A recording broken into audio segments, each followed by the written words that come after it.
newborn baby and feel the pride and joy begin, but greater still the calm assurance this child can face uncertain days because he loves.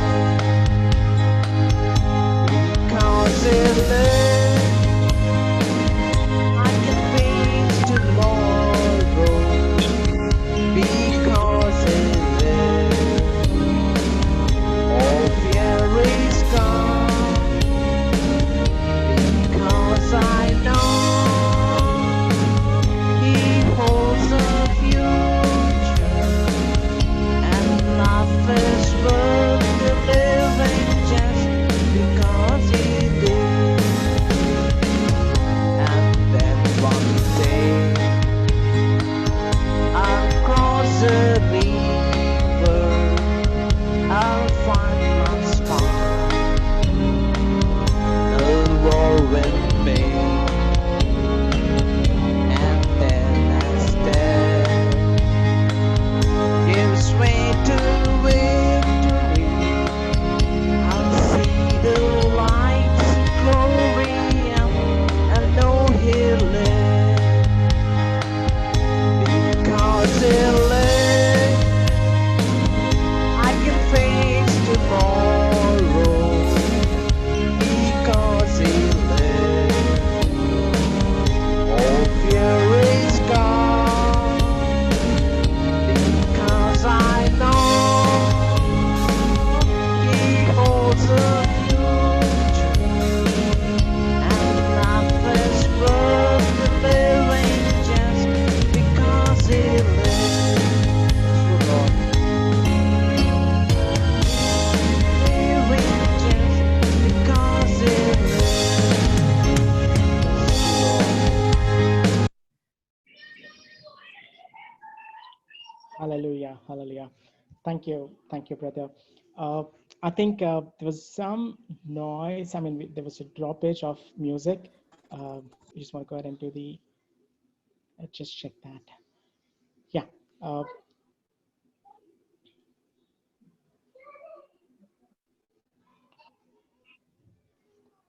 okay.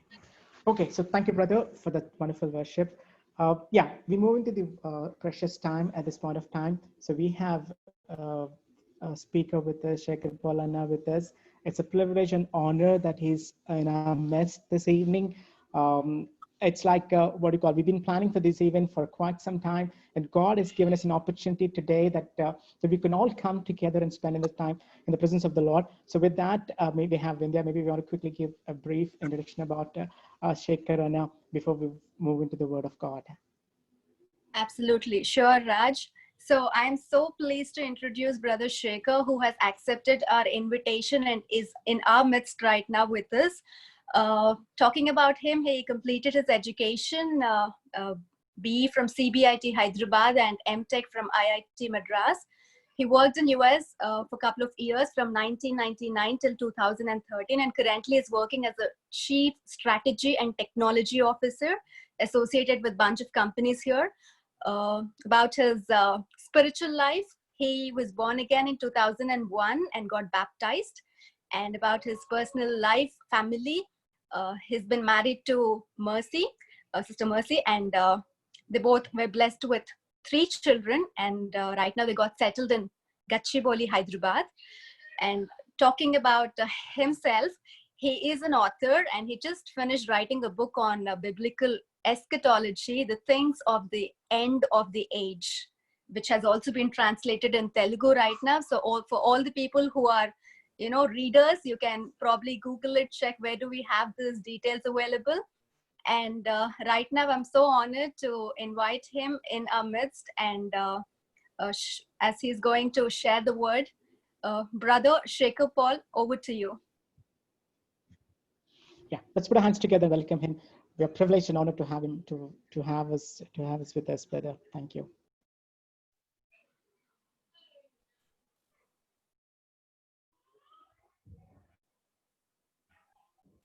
Shekhar, you're on mute. Yeah.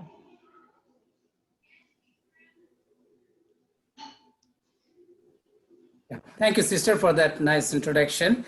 Yeah, sister said, I am from here only, born and brought up, but since I got saved in 2001, when I was in the US, from that time onwards, I have been reading English Bible. That's why I'm not good at Telugu preaching. So in any ways, in this setting, no issues that I can talk directly in English. So before we get into this one, let's seek the Lord quickly once again. Dear Father, we come to your throne of grace through your Son, Jesus Christ, our Lord, our Savior. Based on the finished work, atoning work on the cross of Calvary alone. Otherwise, we do not have any right or position before you. We thank you for that precious blood that shed for me and for us. Thank you for the forgiveness that you extended to all of us, unworthy people. Thank you. As we are going to study this subject, wonderful subject, the eschatology, the end of the things, as everyone is talking about. So we wanted to understand this. Please, you kept this subject as a mystery. That's why there are so many views. We humbly ask you to, Lord, enlighten our understanding so that we would see the glimpse of this subject, so that in the light of what we hear and understand, we would be renewed. And with a renewed commitment, we will wait for your coming, Lord. To that end, unworthy person I am, please hide me behind the cross. Speak through me to your precious children. Your children that have taken time and efforts and joined this one. Do not send them without feeding their souls. In Jesus' precious name I pray. Amen. Amen. All right. Amen. The subject actually is just end of the age, but I put this title as the things of the end of the age. Because end of the age means there are a lot of things that would take place. So I will take just 2 minutes to help us understand, not to confuse us, what are the various views that are there in the biblical eschatology, because some of you may know some subject about this or heard about this one, and I wanted just to give briefly about what are the views, why we have many views here, why so much confusion about this subject, and why many pastors are afraid to touch this subject. That's based on this millennial views.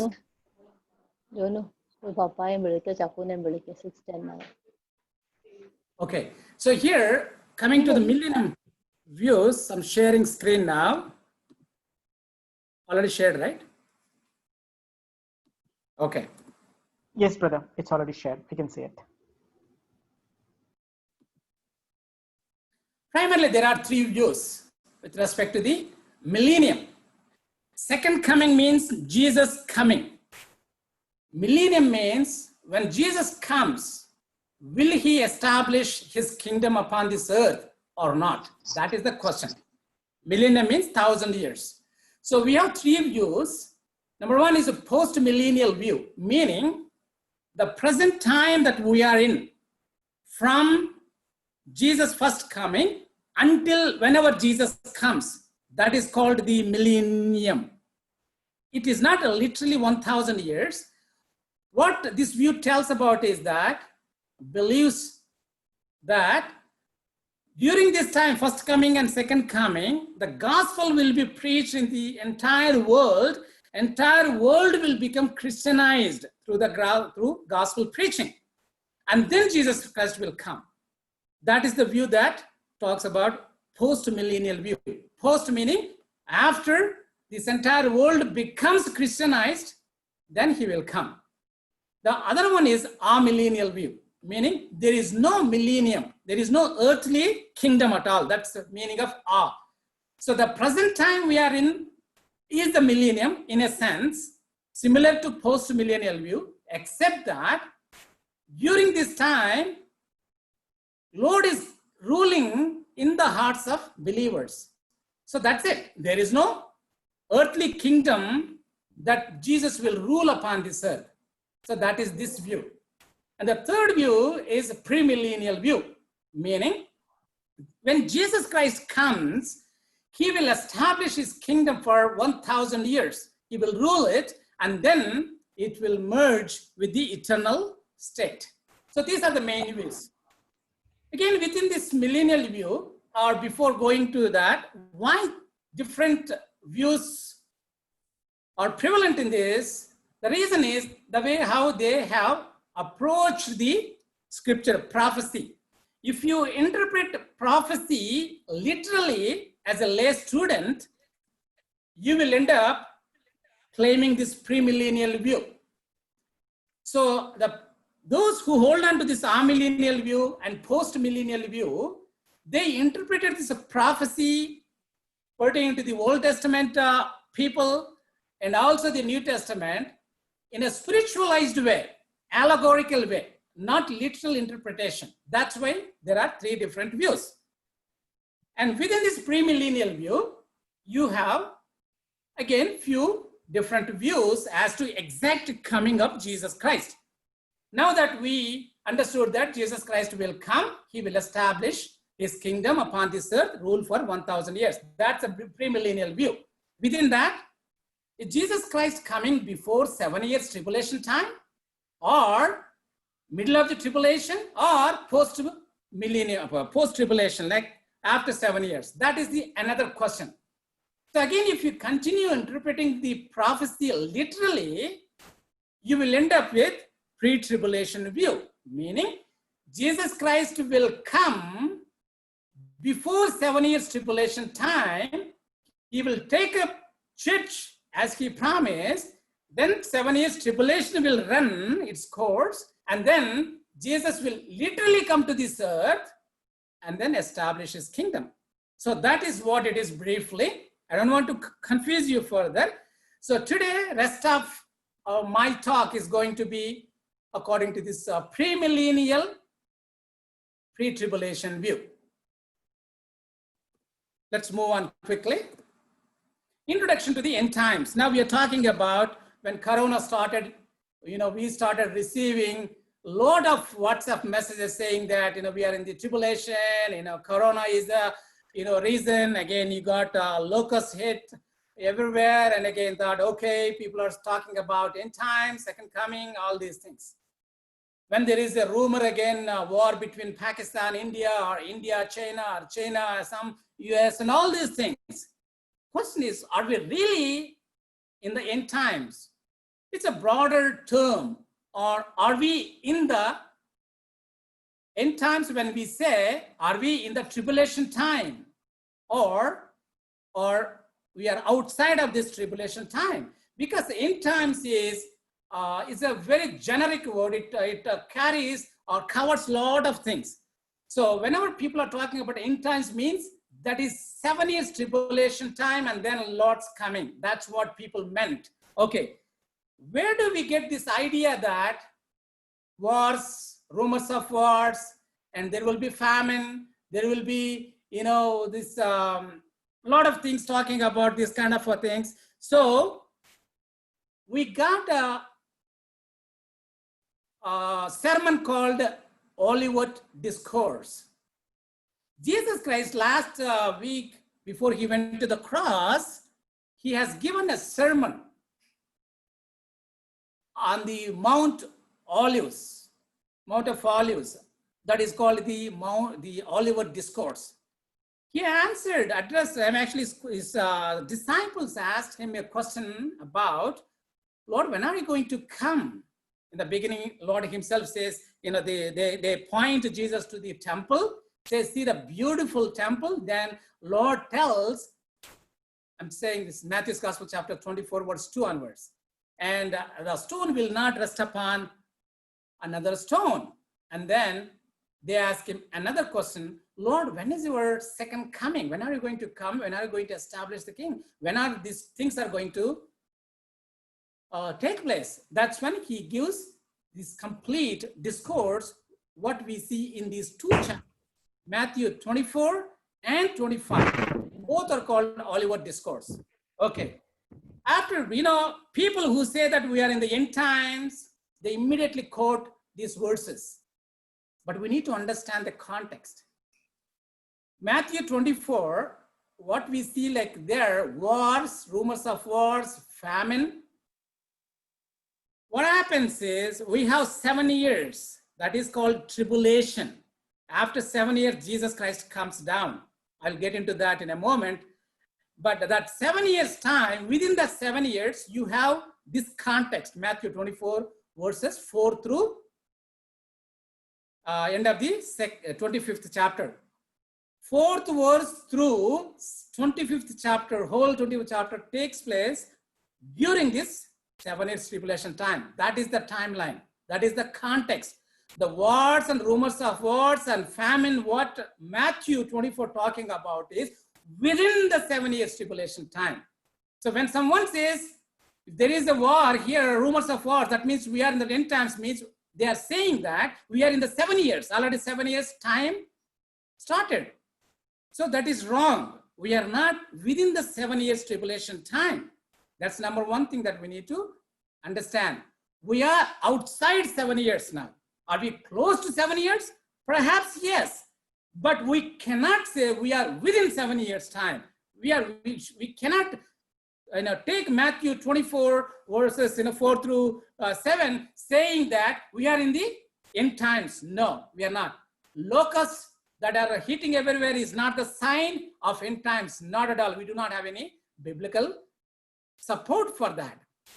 And again, these wars and rumors of wars, we have been hearing this all along, not just now. We have been hearing, and the wars that Matthew quoted and also Revelation chapter 6 is specific to the revelation, the tribulation time.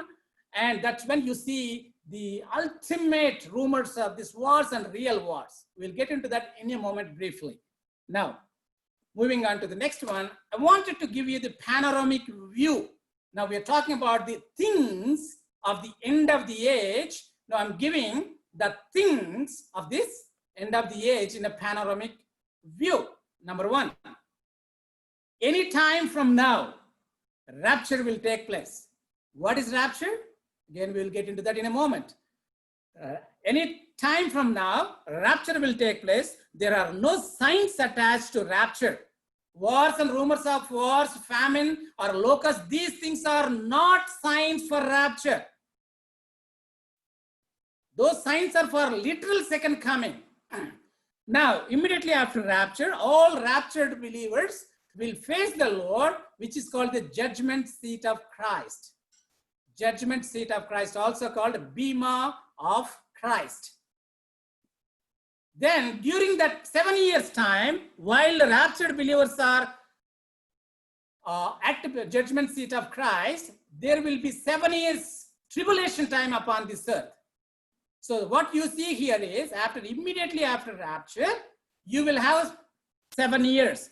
That is called Daniel's 70th week. So this during 7 years, lot of things will take place. We will study that in a moment. Then after 7 years, Jesus Christ will literally come to this earth with all raptured believers. So the rapture, then Bema judgment seat of Christ in heaven, 7 years tribulation upon this earth, then Jesus Christ comes to the earth to establish his kingdom. When he comes, he will judge the satanic trinity, Satan, Antichrist, and false prophet. He will judge all the Gentile nations.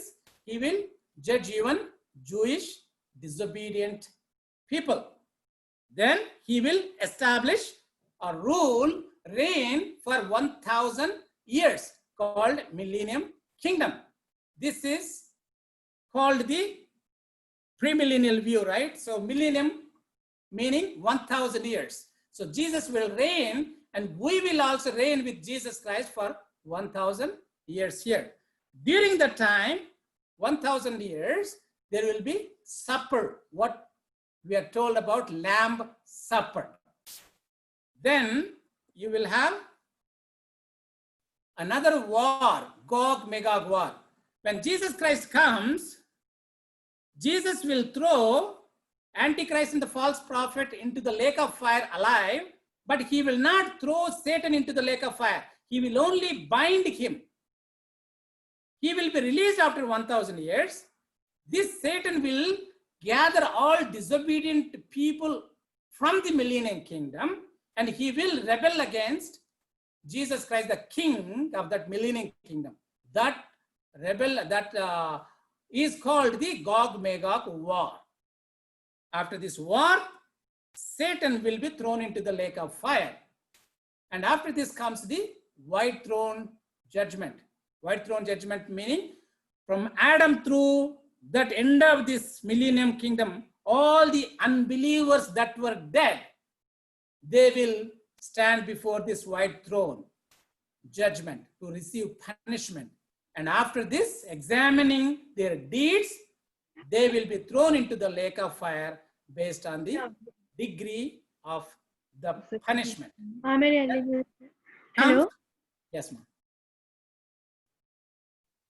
Yeah, kindly do not ask questions now. We have a Q&A session post this meeting. So yeah, Please make notes. You know, I'm okay to take as much time as you wanted for Q&A, because this is the subject that demands answers, and also there will be a lot of questions. So that's why I told Brother Joseph also, instead of 15 minutes for Q&A, make it as much as possible for all. We don't want to leave any question unanswered. So I have a lot of patience in addressing these questions.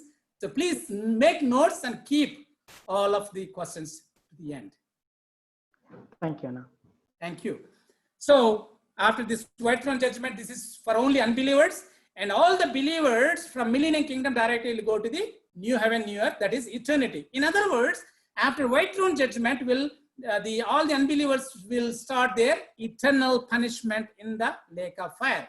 After millennium, all the believers will start their new life, eternal life in new heaven, new earth, new Jerusalem. That it means eternity will start. That's a panoramic view. Okay. Now, how I approach this subject? Well, when we say second coming, people think that Revelation is the second coming. Yes, Revelation chapter 6 through 19 talks about second coming. I mean, tribulation at large. So, but Revelation alone is not sufficient to understand, have a clear picture of this end times. I studied the Daniel 12 chapters. Out of 12 chapters, you have 6 chapters dealing or giving information about the prophecy and also the end time, specific to the end time prophecy. And I studied the Old Testament prophetic books like Zechariah, Isaiah, Joel, and Zephaniah, such kind of books, wherever you have Ezekiel, the prophetic account pertaining to the end times. And again, studied Gospels and epistles. So where it has given a lot of information. So we have studied this subject from different angles, not missing anything. So this is indeed, very not something that I heard somewhere. Truly, since 2015, I started studying this book. So from Daniel perspective, if you see that, you have complete 6 chapters talking about the prophecy, and 80% or 90% is complete, 10% is pending, and that's where the gap between that prophetic account of that happened and that did not take place, that's called the church age. Now, coming to the second coming now. Second coming means 2 phases, that according to this view. 2 phases means, the first phase, Jesus Christ will come to the mid-air. He won't come to this earth. He will not land his feet upon this earth. So he comes to the mid-air, 1 Thessalonians chapter 4, verses 13 through 17. So from there, the archangel will blow the trumpet. There will be voice of the Lord. Then at that voice, all the believers that were dead from the day of Pentecost, believers in the new covenant, meaning church believers, from the day of Pentecost onwards, all those who are dead, they will receive their souls from heaven, and they will put on the glorified bodies, and they will start going in the air, in the clouds, to meet the Lord in the air. That moment, another group of people will be raptured. That is, all of us. For example, if Lord comes to the midair now and with the trumpet of the archangel, all those that were dead, they will receive their souls, and they will be, all those dead from the day of Pentecost onwards, they will put on the glorified bodies, then they will rise and they will go start. That moment, all of us who are living believers, we will put on the glorified bodies in a twinkling of an eye. Kanu reppapatulo, this body of flesh and blood will put on the glorified bodies, and we will also meet all the resurrected believers in the air. At that moment, these dead believers and the living believers will put on the glorified bodies, and they will go in the clouds to meet the Lord in the midair. And from that time onwards, these believers in the glorified bodies with the Lord forever and ever. That's rapture. Well, again, I'm not getting into more details like a rapture. The word is not there in the Bible and a lot of things. Let us not get into that. Let us stick to this view and run through this panoramic view that we have seen. That is the phase 1. Now, phase 2, after 7 years, Jesus Christ will literally come to this earth with all the raptured church believers. They will come down to this earth with Jesus Christ. That is, he will land his feet upon this earth. So that's what is the difference. This is Lord comes to the midair. Here he, at the second coming, at the end of 7 years, he comes to the earth. So these are the phase 1, phase 2. So now when we say who we are far away from this tribulation time, when we say second coming, we loosely say it is rapture. Lord's coming is any time, means it's a rapture that we are talking about. Okay, so now there are a lot of differences here. If there is any question about this one, that time I will point you to this verse, this slide rather. Now, rapture quickly, 1 Thessalonians chapter 4, verses 13 through 17. Those who are dead in Christ, those who are asleep in Jesus, meaning after church was born, after new covenant was born, that is on the day of Pentecost, from that time onwards, it's called the church. Only church is called to be the bride of Jesus Christ. Now, all the resurrected believers, the church, the bride, will meet the bridegroom. John's Gospel, chapter 14, verse 3, the Lord said, I will go and I will come. I'm going to prepare a place for you, and I will come and pick you up, take you with me, so that you will be with me always. So that's what, as he promised, at rapture, he came and he took the church. Church is the body. Church is the bride of this Jesus Christ, the bridegroom. So that's why church is the only privileged to be raptured. Okay, now, here at Bema means it's a judgment. Judgment means what we know, there will be a judge and there will be a punishment. Not so here. Here, Bema means this is a higher platform, raised platform, where a person's works will be examined. In other words, all the raptured believers, their works, their ministry, after they become believers, will be examined here. For example, now I stand there and I will stand and I'll give an account of myself. Remember Romans chapter 14, verse 10, it says that we will give an account. So here, all that I have done in the ministry, in the Lord, that will be tested there. 1 Corinthians chapter 3, verse 12 through 15, it says that my words, my deeds, my motives also will be tested by fire. it will be tested, and if my words will pass, will sustain the fire, I will receive reward. If they are burned, then I will not get any rewards for that work or words. That's what we see here. 2 Corinthians chapter 5 verse 10 is the reference for this one, and also 1 Corinthians 3, 12 through 15, Romans 14, 10, some of the verses. So here, a believer will not be judged. Believer will not be disciplined. Believer will not be punished. What about the sins that a believer committed after he became a believer? What about the believer's stumblings or struggles, that sins that he always struggles throughout his life? Will he be punished for all those sins? What about those, unrepented, unconfessed sins? Will he be punished there? Well, this is not the time to discipline or punish the sins of a believer. This is the time to receive rewards or lose rewards. That's it, period. Either to receive or to lose. What happens to these sins that we have committed? Well, a believer's sins, past, present, and future, are covered on the cross of Calvary. There is nothing that we bring to the table besides what Lord has done. So the sins that I have committed today, or I commit today, I will face discipline today, as my Father disciplines me, chastens me. So will our Father disciplines us here on this earth. That's it. Once I'm gone, I will not stand. I will not be punished for any sins. Okay? Now, that's enough of this subject.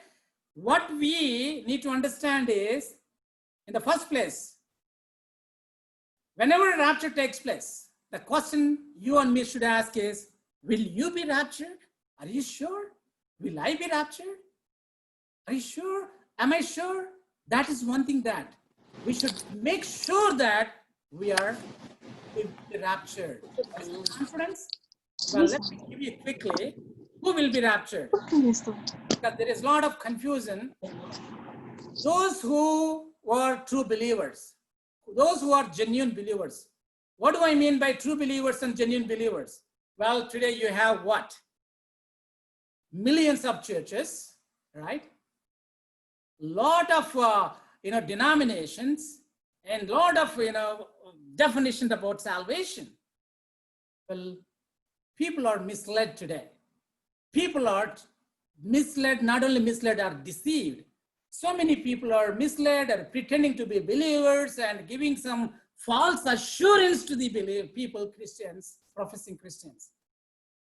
Those genuine believers who have repented of their sins through faith in Jesus Christ alone, not by any works, not by doing any sacraments, so to speak, they will be raptured.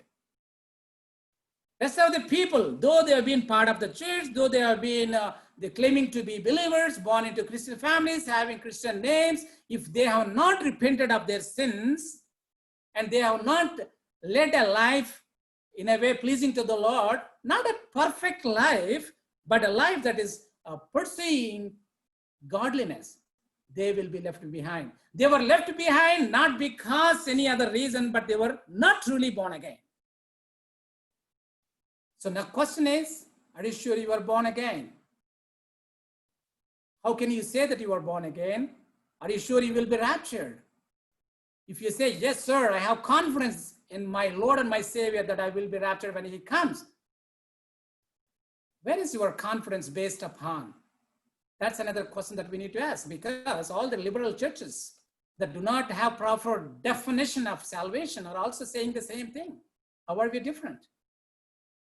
And then here, my dear brothers and sisters, if you don't have any rewards here, that's okay, in my opinion, at least.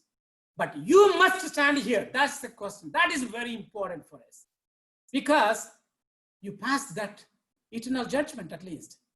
Now, once you put on this glorified bodies, you will be with the Lord for eternity. You will not face any judgment. So rapture or knowing the Lord in a genuine way is very, very important. Now we have this Lamb's Supper that goes through the entire millennium kingdom. Then let us not talk much about this one. Now we are entering into the tribulation now. 7 years in heaven over. 7 years, what happens upon this earth? This is very important. Okay, looks like I have 10 minutes. I don't think I would finish, but we'll see how much we can cover. Religious system. How is this religious system going to be during this tribulation time? Well, there will be global religious system, meaning the Catholic Church will gather all these rest of the world religions together, and all of them will come under one umbrella, and this Catholic Church will take a lead role, and all these religions are called to be the global religious system, and this Catholic Church will tell them to practice their religion, and they don't need to be converted to the Catholicism. And all liberal Protestant church, Apostate Church and Catholic Church, they will take a lead role and they will be part of this one. This is a false religious system that will start from the beginning of the 7 years. Perhaps much before 7 years, this propaganda will continue. Now, right now we see there is a Pope, that's what Pope is doing now. Okay. This religious system will only be there until midpoint of 7 years. This will only be there for 3.5 years. So where do we see that? Revelation chapter 17 and 18 talks about a whore, a prostitute, mother of prostitute. That's what is talking about. That's global religious system. Now, at midpoint, this religious system will be killed by the Antichrist. Initially, this global religious system will be very powerful. They will nominate a person to be the ruler, that is the Antichrist. And with that support, the Antichrist, first 3.5 years, will try to get this entire world under his control. By midpoint of 7 years, he will get the entire world under his control. He will become the ruler of this world.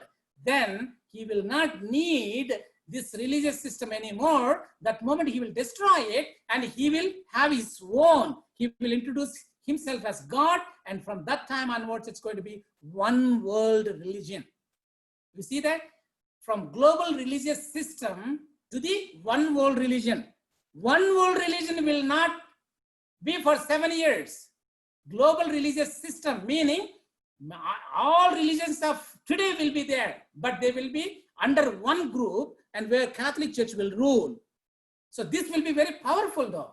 But that would eventually be destroyed at midpoint, and the Antichrist will be worshipped as God, and from that time onwards, the entire world will worship this Antichrist, and there will be one world religion. Now, coming to these witnesses during 7 years, you have 144,000 Jewish witnesses. They will be sealed on their forehead. They will be sent into the whole world with the purpose of evangelism. This 144,000 Jewish witnesses will go to the whole world and they will be evangelizing. They will evangelize and they will convert many into faith.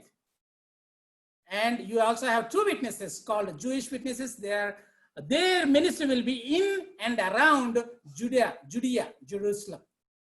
So these two witnesses will be killed at the midpoint and they will be resurrected while everyone is watching. So this is about these witnesses, Jewish witnesses. And now you have from the beginning onwards, you have judgments. Judgments are from God. God will pour his wrath upon this earth during that 7 years time. You will have 3 series of judgments. 3 series means one after the other, called seal judgments. Revelation chapter 6, trumpet judgments, Revelation chapter 8 and 9. Then you have bowl judgments, Revelation chapter 16. Seal judgments, you see that first seal itself, Antichrist will be introduced. Then you see second seal judgment where he will make a lot of wars. That is what we see in Matthew's Gospel chapter 24. Revelation chapter 6 verse 3 or 4, it says about the war, the rider coming on a red horse. That is about the bloody horse wars. So we're not going deeper into the judgments. Only thing is, you will have 3 series of judgments.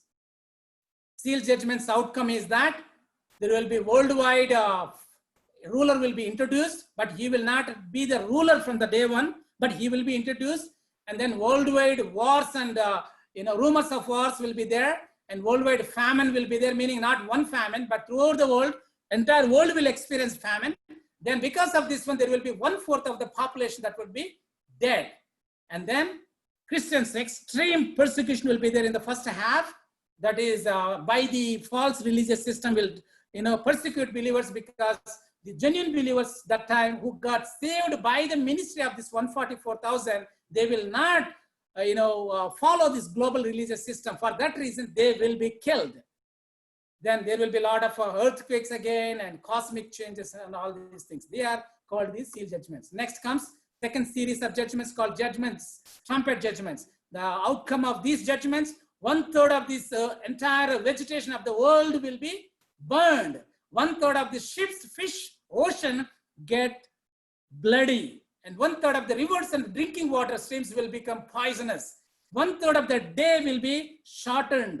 And scorpion like a red, there will be 2 judgments. Demonic, demon-possessed locusts, strange locusts will be sent into the whole world for 5 months. 5 months they will torment this entire worldly people. They will not kill. And then because of that, there will be next trumpet judgment called 1/3 of the population will be died. 1/4 before, now 1/3. By this time, 50% of the population will be gone out of this world, besides the raptured believers. Then you have 3rd series of judgments called bowl judgments. So here outcome again, boils break up on those who have taken the mark of the beast. I did not go into that, and I'll come in a moment. And again, this sea will become bloody, rivers again blood, and so there will be a lot of sun and all these things again, a lot of repeated things, but they will happen once again. Then coming to the persecution, you will have persecution throughout 7 years. First 3.5 years, tribulation time, that is called the tribulation. Second 3.5 years called the greater tribulation. That's what Lord says in Matthew's Gospel chapter 24, verse 9, tribulation. Again, then in the 15th verse onwards, it's some greater tribulation. Why it is greater? From midpoint onwards, it's called greater tribulation. That is in the Jewish context. Okay, so first 3.5 years, you see that global religious system, of course, global religious system and the Antichrist both are inseparable, and they will persecute. Second tribulation, greater tribulation time, you don't have global religious system because that was destroyed at the midpoint. So from that time onwards, Antichrist will persecute this Jewish people in a greater, that persecution will be very, very extreme, severely. So we got like an Antichrist, satanic trinity during these 7 years. Satan, like we have Holy Trinity, Satan, Antichrist, and false prophet. So Antichrist will receive power from Satan at midpoint, and he will rule. That is when he will have entire world under his control. From that time onwards, next 3.5 years, he will be the ruler. And false prophet, perhaps from Jewish nation, he will be more of a rabbi, kind of a spiritual guy. He will support this Antichrist, and these 3 will deceive this whole world next 3.5 years. Now, coming to the wars during tribulation time. As I said in the beginning, Matthew 24 and Revelation chapter 6, it will start with the wars. When the Antichrist is introduced as the leader, as the peacemaker in Revelation and first seal judgment, and from that time onwards, he will face wars. Daniel chapter 11, you see that. And from that time onwards, midpoint again, you have some war called Gog-Magog war. There is another war called Gog-Magog, but that will come after Millennium Kingdom. This Gog-Magog war from Ezekiel chapter 38 and 39, the timeline of this war is during tribulation time. And then we have at the end, this false trinity will mobilize the entire world forces, and they will bring them to this Jerusalem for a war with Jesus Christ. That war is called Battle of Armageddon. So that's what, from the beginning of 7 years, wars will start. That's what we see, wars and rumors of wars. There will be real wars at a global level, and then all this war, well, they will form to be a team, and they will come to fight against Jesus. That is at the end of 7 years. When Jesus Christ comes, that it's not really war, he will destroy all of them, but that is called the battle of Armageddon. Now, I got less than a minute. Now, Jesus Christ comes, he will judge the false trinity, he will judge the Gentiles, he will judge Jewish people, and then he will establish his kingdom, and he will make Jerusalem as capital and rule this entire world for 1,000 years. All these glorified believers will be with the Lord in glorified bodies, reigning during this 1,000 years. Then, as I said, after this, Satan will be released from the pit. He will mobilize, gather all the disobedient people that were there during this millennium kingdom, and they will come with Satan for a war, and Jesus will destroy them.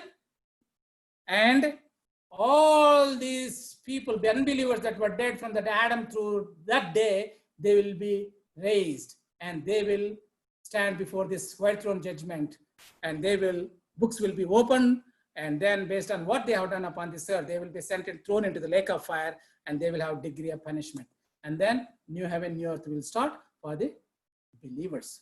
So this is, in a nutshell, briefly about the things of the end of the age according to premillennial, pre-tribulation view.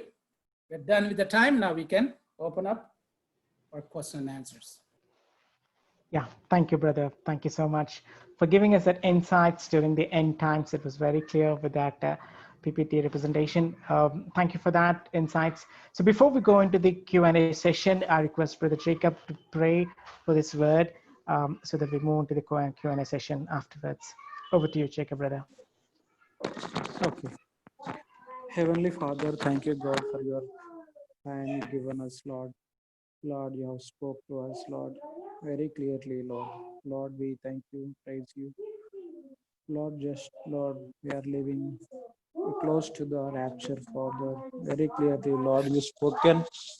Thank you for the word, and thank you for the Lord. Shekarana given us, Father. Lord, you used him mightily, Father. Lord, we bless your name, Jesus. Lord, help us to, Lord, know in your knowledge and know in your word.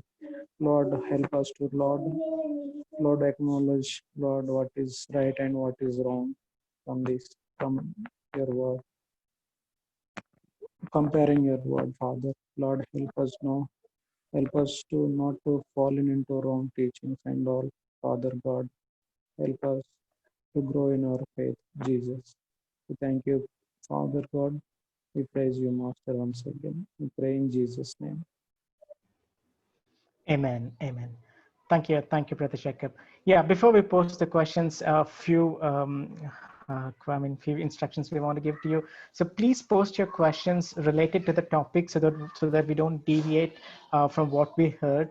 So if you can, and the other thing is that please post your questions in the chat so that we don't go into chaos. If you post your questions in the chat, we as a host would read out the questions to Shekarana so that he can give the answers. And again, I say it again, please stick to the topic so that we understand the topics in detail because Anna is here to teach us respective and exclusively during the end times. So if you can keep your questions to that particular topic, it'll be easy for us to pick them up and it'll be easy for Shekaran also to answer the questions. Yeah, with that, the Q&A session is open. Anyone have any questions, you can please post in the chat. Before that, brother, yeah, I got a first question. That, as I said, scholars respectfully disagree with each other. The people who hold on to this amillennial view or post-millennial view or even premillennial view, they are scholars, theologians. We are just babes in the faith. We are just students of the Bible, okay? So let us not argue, let us not debate. This is not, if you hold on to different view, praise the Lord, that's wonderful. What is important for today is, are you sure you are saved? And are you sure you are growing in all aspects of godliness? Are you sure you are growing in this sanctification? That's all important for today. But not like, oh, no, I disagree with you. Of course, let us disagree, respectful, that's fine. But let us not take bits and pieces. okay, one video, one little bit, and another video, a little bit, then that would not. This is one particular view, consistent from start to finish. Thank you, brother. Yeah, thank you. Thank you, Anna. That was very, very clear. Yeah, with that, I see a few questions coming up. Maybe, yeah, I'll take the first question from Giri, brother. As per Revelation chapter 18, what is the Babylon, the great town? Is it Wonderful constructed or will be constructed? Okay, wonderful question. For that, I need to show you, where can I see my, I need to go to the other presentation, which I have prepared earlier. Give me a minute, please. Okay, got it.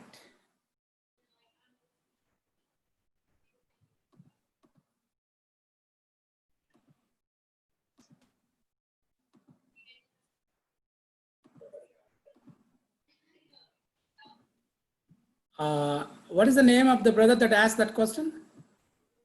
Dastagiri, Anna. Dastagiri. Okay, that's a wonderful question. Very good observation, that one, because the Revelation chapter 17 and 18 are very critical to understand. And I prepared one slide, 2015, giving the characteristics of that particular chapter. Okay, here you go. Can you see, brother? Yes, Anna, we can see it. Yes. Okay, good. So, Brother Giri, when we study this chapter 17 and 18 together, chapter 17 is about spiritual side of it, Babylon, mystery Babylon, right? Whereas chapter 17 is the other side of it, that is more of a city. So here John mentioned this as a city. How I see is chapter 17, we saw that, right? Whore, prostitute, that is a more of spiritual system, that is the global religious system. Okay? Now, I would see this as because it's a city, 18th chapter. The question is, what is that city? Is it Rome?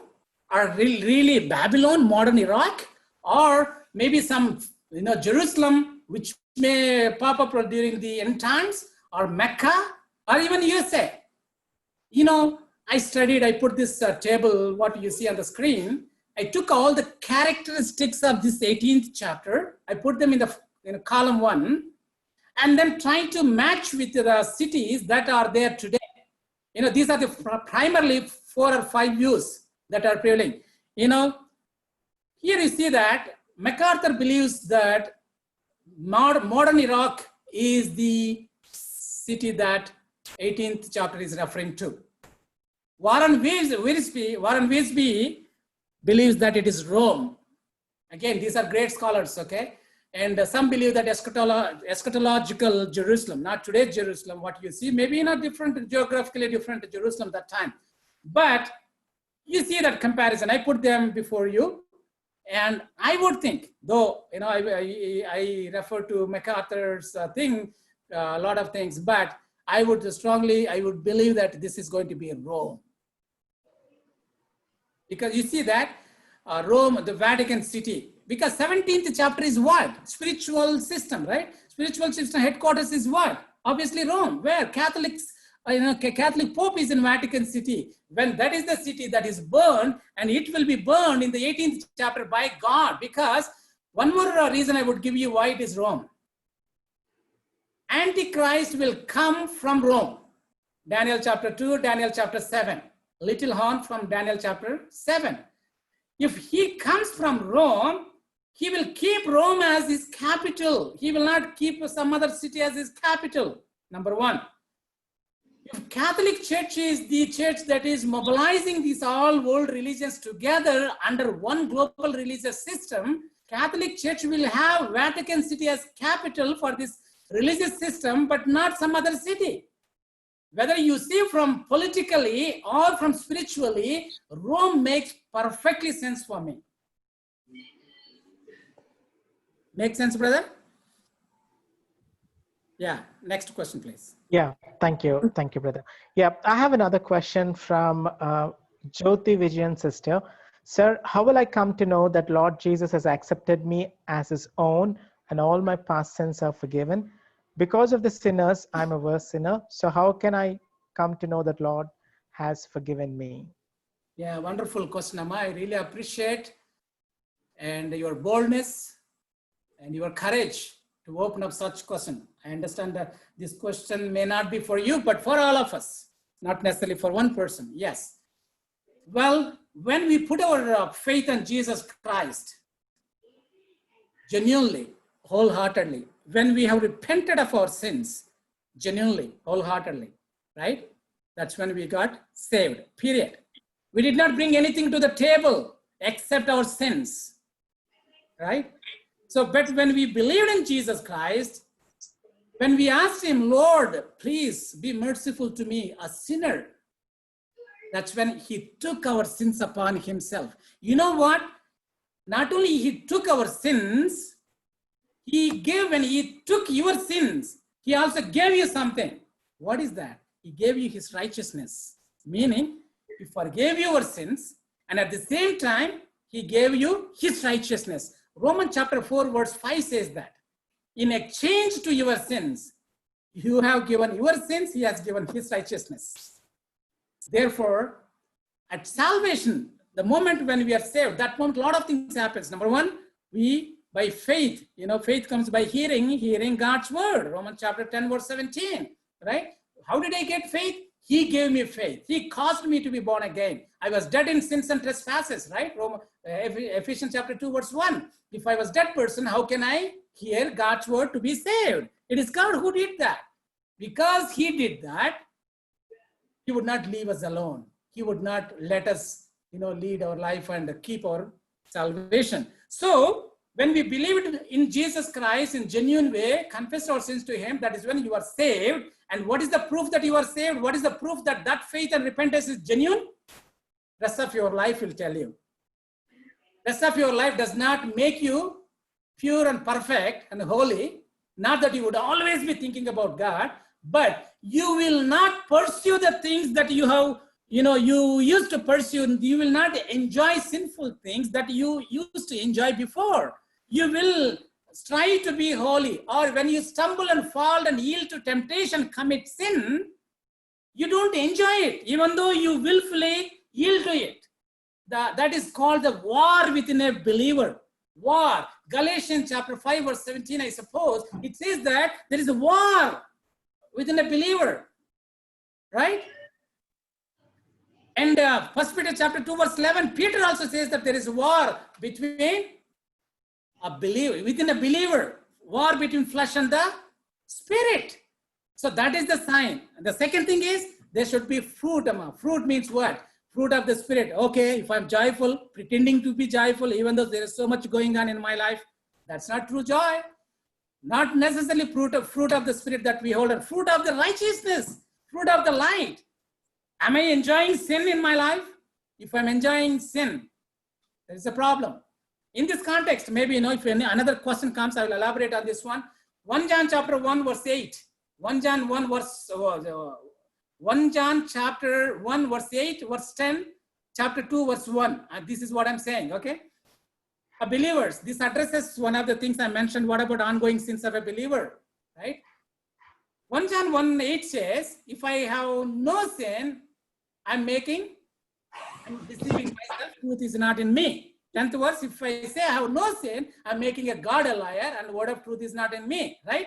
And 2nd chapter, verse 1, it says that, my dear children, I'm writing these things to you so that you may not sin. Even if you sin, we have an advocate with Father God, who is our propitiation. You see that? John is not giving a license for a believer to commit sin.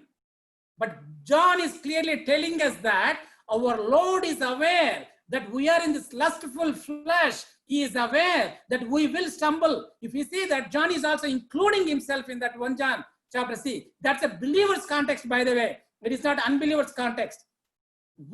If we say we have no sin, if we say we have not sinned, we are making, you see that. Therefore, that's why Hebrews chapter 2, verse 18, author says, Jesus says that for he himself was tempted in that he is able to come to the aid, come to the help of those who will be tempted. Jesus is, telling his brothers, my dear brothers, I know what you are going through. I will come and help you when you go through this temptation. Having said this, 1 John chapter 1 verse, then chapter 3 verse 9 says, a genuinely born again Christian will not continuously sin, will not continuously practice sin, will not continuously live in sin, period. That is the difference. Stumbling at times, Thank you, Anna. yes. Yielding to Thank you, Anna. temptation It was very at times, clear. yes. Yeah, sorry, go ahead. So, but a believer will not continuously live in sin. Believer will not continuously, willfully, continuously live or practice sin. That is the difference. Thank you, Anna. brother. Thank you. Yeah, it was clear. Yeah, I'm going to go for the next question. There was a question from Madhuri Yuvraj. She's asking, will people be saved during tribulation time? Question 1. Perfect. Yes. There is Wonderful another question as well. Who is the woman in Revelation 12? There are 2 questions from Okay, her. good. I'm very glad that, you are asking wonderful questions. Again, there is no question that is silly question. Any question is welcome, please. Okay, number 1, first one, who will be saved? Well, church is raptured. We told that, okay, we believe that genuine believers will be raptured. You have 2 types of people that would be left behind. 2 types of people. Number 1, the people that knew Jesus Christ very well, but they did not repent of their sins. They did not truly born again. That is from Christendom. They thought they were believers. They knew that Jesus Christ is coming. They knew about salvation. They were privileged to be born in Christian families, privileged to be brought up in a Christian homes, and privileged to be part of a church. But unfortunately, they were not genuinely born again. That group and the rest of the people will be saved. Not all of them, many from these people, rest of the people who did not know Jesus and rest of the people from other religions, all of them, from these 2 groups, many people will be saved. Why do I say many? Revelation chapter 7 verse 9 says that multitude upon multitude. How did they get saved? 144,000 genuine believers. How did they get saved besides 144,000 people's ministry? Like they will have videos like this, a lot of messages, and they maybe their eyes will be open then, and they will realize that, oh, the rapture took place, I'm left behind. Now, no matter what, I will trust in the Lord, and even to the point of dying kind of thing. Even there would be great deal of persecution by this world religious system. They will be born again and they will be killed. That's what Seal Judgment 5 it says. The souls of these martyred believers will cry unto the Lord, Lord, how long, how long? So that is the first answer for first question. Second question, Revelation chapter 12, the lady is Israel. 12 stars representing 12 tribes of Israel. So the child representing Jesus Christ. So chapter 12, lady is Israel. Chapter 17, or is world religious system, Catholic apostate church, if you will.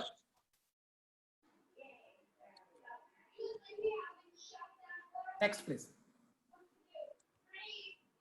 Yeah, thank you, Anna. Thank you. Yeah, there's another question from Johnson brother. He was telling, you said RCM will be leading all the religions, but are we also going to be part of that group? Well, brother, grammatically, you said, are we? Yes, we will not be, because we will be raptured. Just fun aside. There will be a lot of Protestant churches, Protestant denominations, which are liberal today. They will be part of it. Catholic Church will certainly take lead role, but the apostate, the liberal church will also be part of that, because they knew entire world will come to them, because they know that something happened and only Christians have the answer. And you see this one here, left-hand side, global religious system. The Catholic Church, if you could see, red cross is more of, you could say, as that Catholic Church, whereas the other cross, Protestant, liberal, apostate church, gone from the sound doctrine. Yeah, thank you, Anna. So there's another question from C.T. Bhaskar. During the rapture, the Holy Spirit will also be taken away. Then how the repentance will be possible during the persecution? Wonderful. May I ask you a question, please? How are the Old Testament people came to faith? How are they saved? That's precisely how the believers, how the ministry of the Holy Spirit will be during 7 years. So, however, Lord saved people during tribulation, during Old Testament time in the Old Covenant. In the same way, they will be saved. Yes, Holy Spirit will be taken up. He will not be there, but his ministry will be there always, as it was, as his ministry was in the Old Testament. Yeah. But like we have today, now what? Today in the New Covenant, Holy Spirit is in us. But during tribulation time, believers will not have a Holy Spirit in them. But Holy Spirit will be there. His ministry will be there even during tribulation time. Yeah, thank you, Anna. Thank you, Anna. There's another question from Florence sister. She was asking, what about the Catholic person who accept the Lord as well and continue to worship Mary? This is tricky to answer, Ma, because we don't know a lot of things. If a person from Catholic background believes genuinely that that person is saved by the grace of God through faith in Jesus Christ alone, not through sacraments, not through worshiping Mary, not through keeping the system, the Catholic system's rituals, then yes, that person is indeed saved. If that person believes that he must keep the sacraments and practice all the Catholic rituals, then maybe we have to doubt that salvation. Again, what we know of the Catholic Church is little. Catholic Church, if you need to understand, you need to study. That is when, they sold salvation for money. That's when this Reformation was born. They sold, forgiveness for money. They introduced a lot of things, purgatory, a lot of things. That's why if people believe in those things, besides believing in Jesus Christ, even Catholics believe in Jesus Christ. But if they believe in other things as well, besides believing in Jesus Christ, then that may not be salvation. It is like Jew believing in Jesus and at the same time practicing what? Jewish, Judaism in order to be saved. Just doing it, keeping it is a different thing, but keeping it with the belief that is also required to be saved, then that salvation may be wrong. A person is saved through faith in Jesus Christ alone, through scripture alone, by the grace of God alone. That's it, period. No works. That's what Ephesians chapter 2, 8 verse 9 clearly says that. Otherwise, we have something to boast. Yeah. Yes, please. Thank you, Anna. Thank you, Anna. There's a question from Kiran Reddy. If a born-again person in 2010 lived a sinful life in 2012 and come back to God again in 2015, will he be judged? 20, what is it? 20? Yeah, so I'll read it again, Anna. There is a person who was saved in 2010, who was a born-again person in 2010, lived a sinful life 2010 and lived a sinful life in 2012 and came back to God again in 2015. Will he be judged? But the brother, since you gave me the past tenses, past years, it's a little easy for me to answer. Okay, today we are in 2020. Is that person living in faith? If he is, doesn't matter whether he was born again in 2012 or 2015. If he is living in faith, meaning if he is, thinks he is truly born again, he is having, growing in the Lord, not necessarily at a pastoral pace, maybe bearing fruit 100-fold or 60-fold or 30-fold, some fold, then yes. We don't know whether he was born again in 12 or 15, but based on today we are telling. Got it, Anna. Thank you. There's another question from Brother Christian. Why are we taking 1,000 years literally? We can't see it anywhere except in the book of Revelation chapter 20. Need clarification. Correct. Revelation chapter 20, first 7 verses is where we see 1,000 years. Why wouldn't we take it? Because if you see chapter 6 through 20 in sequence, even chapter 22 also, all the events you take, after tribulation, Jesus Christ comes. He judges false trinity. And he clearly tells that the 1,000 years he will be bound. Why wouldn't we take a literal time here? And I don't see any other reason why we should not. That is exactly where these various millennial views came into existence. Amillennial, they take it as spiritual, allegorize that, and post-millennial also they see differently. So since we take scripture literally, for example, when in the first coming, in the Old Testament, they said what? Jesus will be born of a virgin, right?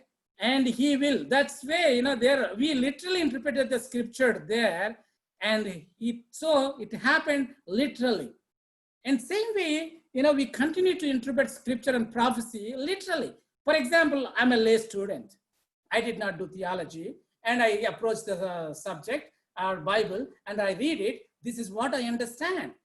Let us say we have 5 people, and 5 of us read Bible and spiritualize it, interpret in a spiritual way, allegorizing way. You know, you come up, 5 of us will come up with 5 different interpretations. Whereas literal interpretation stands good. One more reason I want to tell you. The Israel in the Old Testament, there are a lot of tons of promises or covenants that are not fulfilled. That must be fulfilled. And some belief system says that are being fulfilled today in the church. Well, you know, if you see 1948, until 1948, when Reformation was born, reformers thought that, you know, it is, you know, there is no Israel. Church replaced Israel. But after a few hundred years, we saw Israel came into existence. Today, we have Israel. 1948, it came back as a state. It is a country, sovereign nation. So all these things will be literally fulfilled during these 1,000 years. So that's why literal interpretation makes perfectly sense for you and for me. But for theologians, they try to interpret differently, and they come up with a lot of interpretations. Yeah, no, thank you. Thank you. There's another question from Madhuri Yuvraj. Who is Gog and Magog? Are they from Millennium? Will unbelievers be in Millennium? Okay, good. We got Gog Magog, 2 places where we see Gog Magog. Number 1, Ezekiel chapter 38 and 39. And number 2, Revelation chapter 20. Okay, first come to Ezekiel account. In Ezekiel account, Gog Magog, that we'll see Gog meaning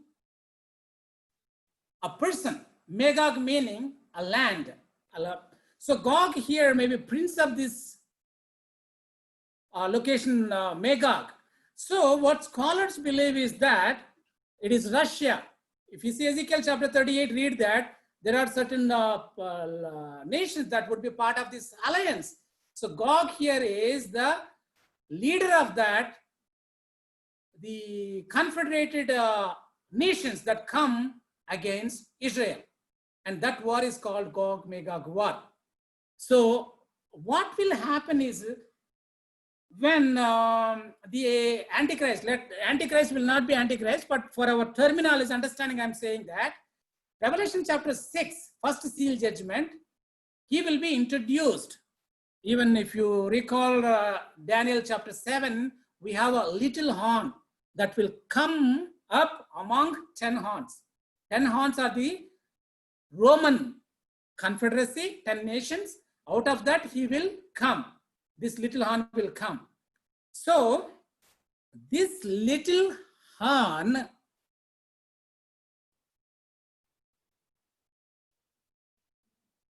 what is the thought I missed? What is the question, Ma? I'll read it for you. The question was, will Millennium be, I mean, she was asking Gog-Magog. Gog-Magog, yeah. Okay, good. I'm sorry. So that sometimes you have a lot of information in memory. Okay, so here, that person, as soon as he becomes a leader, and he will make a covenant, 7-year covenant with Israel. Okay? When this European leader makes covenant with Israel, telling them, supporting them, promising them, assuring them that, hey, you go ahead and build your temple, I'll support you. Do you think these Islamic nations will be okay with that? Obviously, they would not. That's what we see in Daniel chapter 11. The North African nations, is the Egypt, Libya, and the northern belt of Africa or Muslim countries, they will oppose it. They will attack him. And at the same time, in the same Daniel chapter 11, we see that king of north, that is Syria or Middle Eastern nations. From Ezekiel account, we also take Gog, also Gog, Magog. All these things will come and again attack Israel. Besides these Islamic nations, you see Russia and Germany part of this confederation. We don't know why, but primarily this is Islamic confederations. They will attack the Antichrist as soon as he makes covenant with Israel, supporting them to build their temple.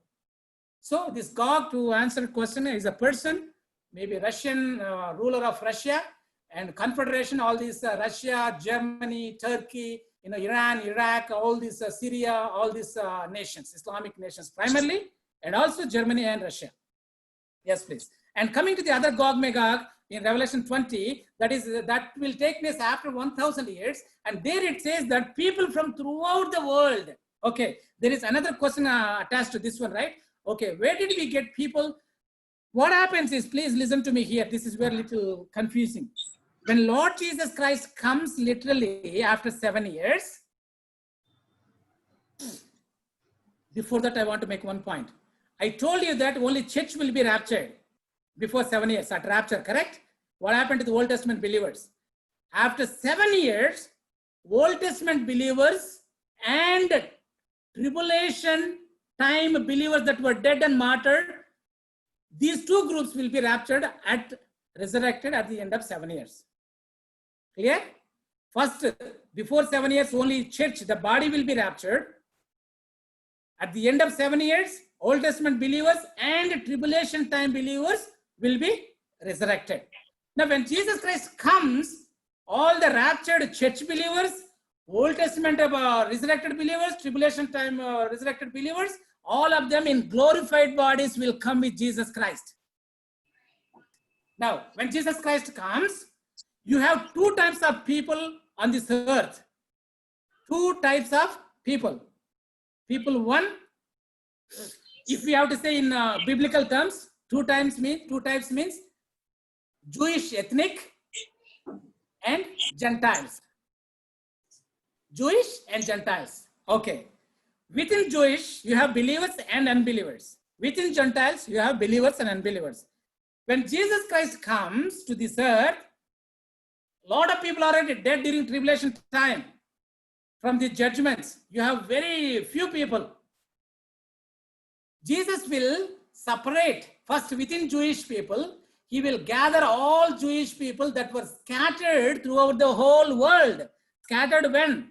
Scattered from the 605 BC Babylonian kingdom time onwards, and scattered during tribulation time. All of them will be brought back, and then he will separate them. At Kadesh Barnea, he will separate them, and keep the believers alive. He will destroy these unbelieving Jewish people. Period. Now, out of Jewish background, you have only Jewish believers. Now, coming to Gentiles, and the angels will gather them also from throughout the whole world, and they will be brought to Jerusalem. There, he will separate. They are called sheep and goat. Sheep meaning believers, goat meaning unbelievers. So out of the Gentiles, sheep will be separated, and sheep from goat will be separated, and goat will be destroyed. And you got only sheep, that is Gentile believers, Jewish believers. These are the two believers that are left. These two types of believers will enter into the millennium kingdom with their flesh and blood. These people are believers, but the children that would be born to them will become rebellious. These people during 1,000 years, their lifespan will be increased. You see in Isaiah chapter 65 and also Isaiah chapter 11, and you see that the life, how it is going to be during this time. When Ezekiel chapter 40 through 48 gives a lot of information about temple and worship and millennium kingdom. Anyways, the children that would be born to these sheep believers, that is Gentile believers and Jewish believers that entered into the millennium kingdom, they will procreate. Their children will live longer.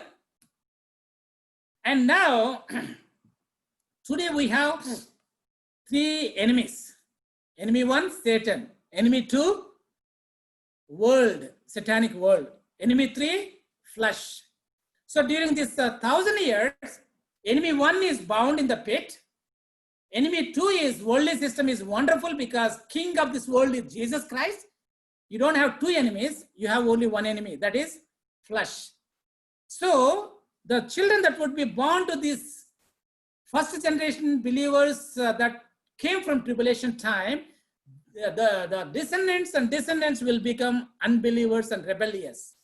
Many of them will be punished during millennium kingdom by Jesus instantly for their rebelliousness. Many people will pretend to be loyal to the king. But at the end of 1,000 years, when Satan will be released from the pit, and that is when these rebellious people that were born during millennium kingdom, they will show their true colors and they will join their hands with the released the Satan, and that is called the Gog-Magog war. In that war, they will be destroyed and Satan will be thrown into the lake of fire. This is information about Gog-Magog, 2 different Gog-Magogs. Thank you, brother. So the next question is from Sister Madhuri Yoraj once again. The question is, some say there will be sacrifices in millennial temple. Is it true? If yes, please explain its need and reason. Okay. I thought the question is easy. So to simply say yes, but that's wonderful. Yes. You know, when I hear questions like this, I get energized. If it is just in a passive, I don't get encouragement. So good. So Ezekiel chapter 40 through 48 gives a lot of information about temple and worship, and especially in the millennium kingdom. Why do we need? Yes, temple. Now, during tribulation time, Antichrist will support the Jewish nation to build the temple, and they will build the temple. And the temple will be defiled by the Antichrist at midpoint. He will offer sacrifices of pig, and he will force Jewish people to eat that, and he will put his image in the temple. That is called the abomination of desolation. That's what Matthew 24 verse 15, we see that. Jesus saying that. When that happens, you run. That's what Lord says. Run, go away. Don't go down to pick up things. The tribulation has started. Great tribulation started. Go. So from that is called the abomination of desolation. Now, when Jesus Christ comes, in the millennium kingdom, it will be rebuilt again. The dimensions and the information is given in Ezekiel chapter 43. Okay, why do we need it? Well, now see, Old Testament believers gave animal sacrifices looking forward to. They did not have a proper understanding about the Lamb of God. They did not know. They offered animals with the belief that the blood should be shed for their sins. So that's how they were saved. Whereas in the New Covenant believers, we know that it was the Lamb of God. It was not an animal that takes away sins, but the Lamb of God took away our sins. That's why we put our faith on the ultimate animal, Lamb, that is Jesus Christ himself. Now, the way we see Jesus Christ died, rose again, and they had this Lord's Supper, it's gone. But why we still keep it, right? We are given a command. 1 Corinthians 11 clearly says that we should keep this Lord's Supper until he comes. And then he says, so the way we do it today, remembering what he has done on the cross of Calvary, we do it.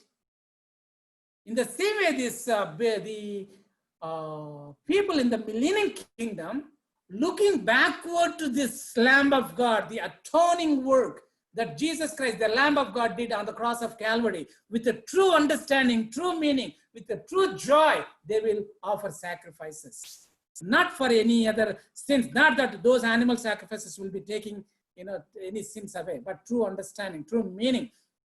And also you have these people that were born to this first generation, right? All of them. Many will give animal sacrifices, but they were not believers. They pretend to be believers. They offer sacrifices. Those are the people that will join hands with the Satan at the end of 1,000 years. So many will also give with a genuine faith and thing. Those are genuine believers. That's the purpose. Thank you, brother. So with this, it's already 5:30. So we have made a note of all the questions that you have mentioned in the chat, and we will get in touch with Brother Shekhar Paul and get all the required information. So we will get back to you with the answers for all the questions you have posted here. Yeah, and maybe we can email you back if you can share your email addresses. Or So Anna, feel free to share my number, provided I don't want to get into arguments or the debate or this thing. If anybody is genuinely interested to learn, here I am. Anytime they can just ping me, and I would be very happy to talk to that person. But again, not to kind of, discuss various views. If you hold on to different view, then that's fine. Let us not waste your time and my time. And otherwise, yes, please feel free to share my number. yeah, no. Sure, Anna. Thank you. Thank you with that. So yeah, we made a note of all your questions. So yeah, we will email those questions to Shekhar Anna. And once we get those answers, we'll try and get back to you. So now it's time for closure. Before we do that, we just want to give you announcements about the Phoenix Fellowship. We have Phoenix Fellowship running throughout the week, right from Monday to Friday. Every Monday we meet at 10 p.m. for the prayer call. So we capture all the prayer points from different people, and we gather in one call and pray for all the needs and the requests that come in on that particular day. Every Tuesday at 4 p.m. we have a women's fellowship where all the women come together and share the word, and they also encourage each other with that fellowship. So if you are a woman, please join that fellowship. Every Wednesday we meet at 4:45 p.m. for the Wednesday fellowship. Every Thursday we meet at 9:30 p.m. for the Thursday fellowship. Every Friday we meet at 1 to 2, an intercession prayer where we have a word and a time of intercession as well. So do make a note of all these timings. When you get time, please do join us. You can invite your friends and family members as well, because we are conducting all these prayer meetings in the Zoom link or in the Zoom at this point of time because of COVID. Yeah, so if you get time and if you can invite your friends as well, please do join us. With that, that's about the Phoenix announcements or the prayer timings. Brother, I want to just say one word, please. I thank this committee for giving me this opportunity. I also thank the Lord for giving this opportunity, and an unworthy person I am, and hope this was a blessing to all of us. Thank you. Thank you.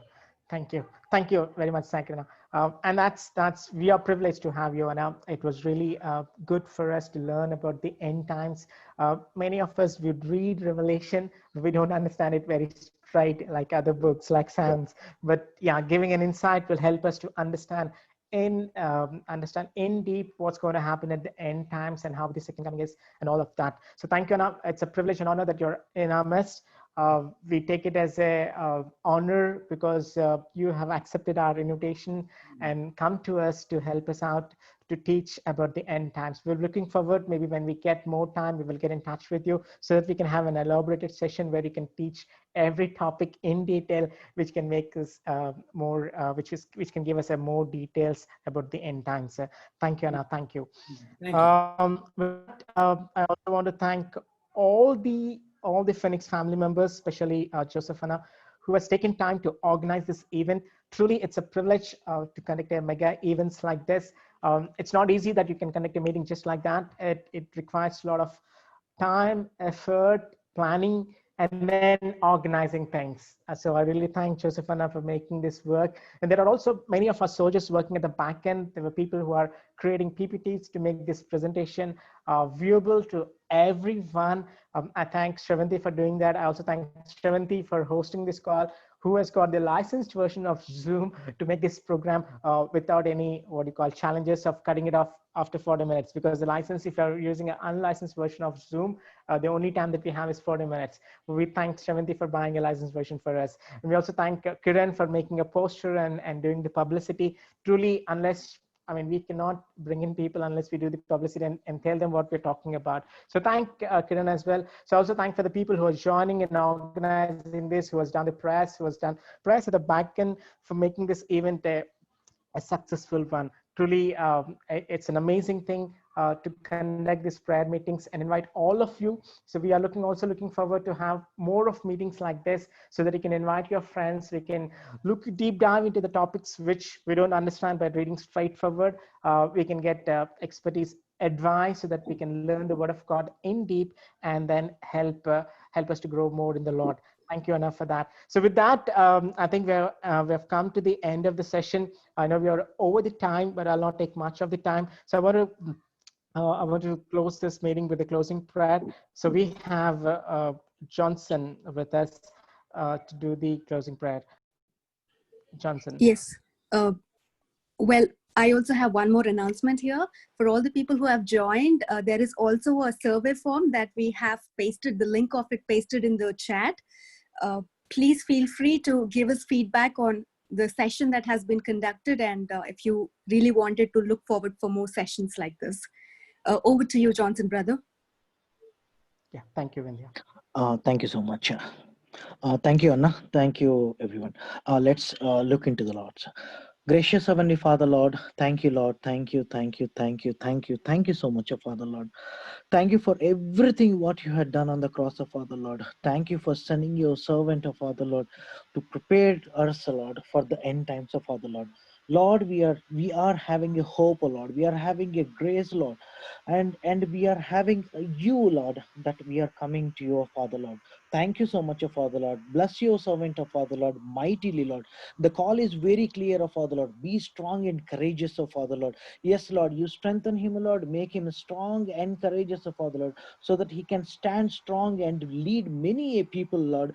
And Lord, many a people who are going to be a destruction of Father, Lord. Let him act as a let him snatch many people from the hell of Allah, Father, Lord. Help him, Lord. Help him. Thank you, Lord. Thank you, Lord. You said that you do not be frightened and do not be dismayed, for the Lord of your God will be wherever you go. Yes, Lord, you are the Lord of a time, of Father, Lord. You are in the past. You are walking with us, Father, Lord.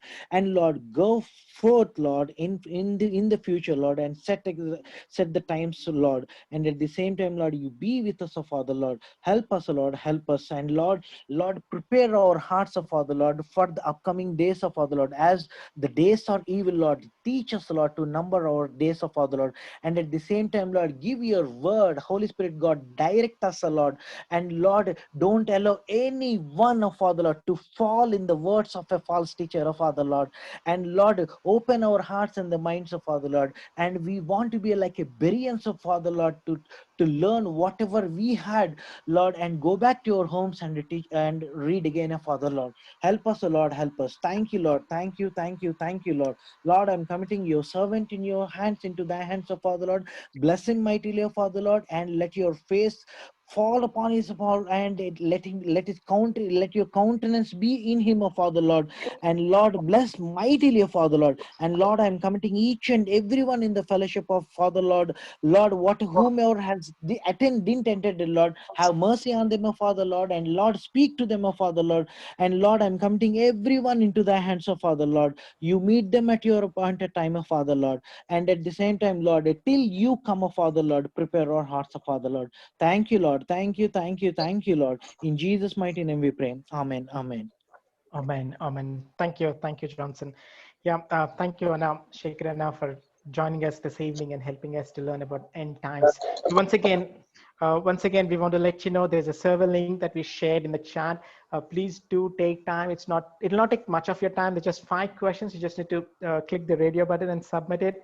that will help us to conduct prayer meetings in the future, and also helps us to improve what we need to improve in the area so that we can conduct programs in an organized way in the future meetings. So please do take time and fill that out. Thank you. Thank you everyone for joining. Especially thank you, Shakrina, once again for being with us this afternoon and helping us to learn about the end times. Thank you, Anna. Thank you everyone for joining.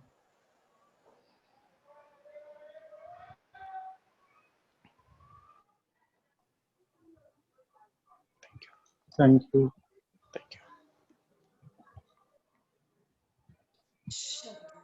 Thank you, Anna. Thank you.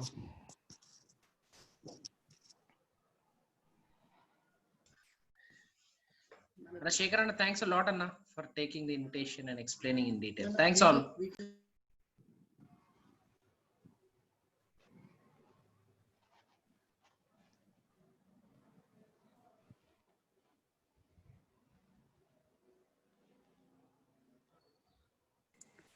Brother, thank you very much. Thank you. Thank you, Shakrina. Thank you. Thank you, brother. Thank you, ma.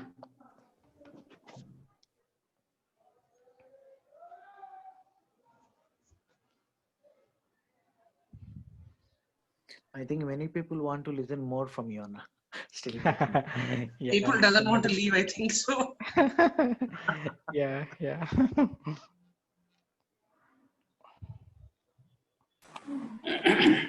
Thanks again, Anna. Did I, whoever is there, did I go fast, brother? A lot of information, kada? It's okay, brother. It was wonderful, brother. We could was learn so wonderful, many Anna. things. Yeah, we Yeah, could learn so many things, brother. Yeah, thanks a lot. Yeah, because it's a subject is heavy. Also, when you have a lot of information, right? You don't know what Yeah. to give, what not to give. You don't know about the audience, to what level they know, what level they don't know. It's a lot of things, we, again, Holy Spirit leads us, and, it's not what we can control. True, true, Anna. 40 minutes is a very, very short time to complete a topic Right. like this. Yeah. Yeah. But I hope, yeah, you covered it everything. And our PPT's presentation was very good. At least it was giving us a representation of what you're talking about. So yeah, it was wonderful.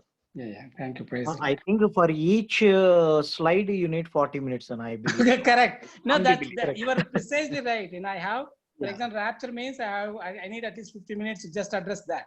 Same thing, Bhima. For example, Bhima, there may be a lot of questions about what happens to my sins. What happens to, will I have punishment again? Will I stand, again at white throne judgment? A lot of things that should be addressed in detail there, at the white throne, the Bhima judgment suite. Right, right, Anna. Maybe we need to plan a 2-hour session at least so that you can cover Yeah, at least whoever, one topic in detail. Yeah. I'm a guy who's open for one-on-one as well. If somebody genuinely interested to learn this subject, I'm willing to talk to that person or those persons in one-on-one also. I'm okay with that. And sometimes it may not be, possible for you guys to, arrange meetings like this and kind of thing. So. Yeah. Anna.